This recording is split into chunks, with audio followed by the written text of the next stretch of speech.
பக்காவாக வந்து பார்த்திங்கன்னா செலிப்ரேஷன் கொண்டாட போகிறாங்க. டுமாரோ பார்த்திங்கன்னா வந்து கூலி திருவிழா நடக்க இருக்குது. ஓகேங்களா? கூலி திரைப்படத்தோட எக்ஸைட்மெண்ட் பார்த்திங்கன்னா வந்து ஹியூஜ் தாக்கம் பார்த்திங்கன்னா நல்லாவே ஒர்க் அவுட் ஆகிருக்கு.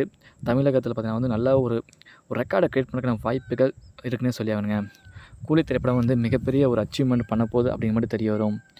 அண்ட் செலிப்ரேஷன்ஸ் பார்த்திங்கன்னா வந்து ஃபேன்ஸ் எல்லாருக்கும் கொண்டாட்டம். தலையோட 50 இயர்ஸ் ஆஃப் ரஜினிசம், அதாவது தலையோட 50வது வருடம் ரிலீஸ் ஆகக்கூடிய ஒரு படம்.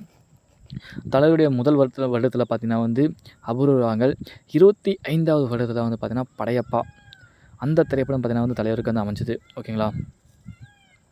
இப்போது சரியாக வந்து பார்த்திங்கன்னா வந்து கூலி இந்த திரைப்படம் அமையிருக்கு. தலைவரோட 99 அதாவது 2000 to 99 அந்த பீரியடில் வந்து பார்த்திங்கன்னா வந்து தலைவருக்கு 50வது 25வது வருடத்தை குறிக்கிற மாதிரி பார்த்திங்கன்னா படையப்பா ரிலீஸ் ஆச்சு. இப்போ வந்து கூலி திரைப்படம் ரிலீஸ் ஆகிருக்கு.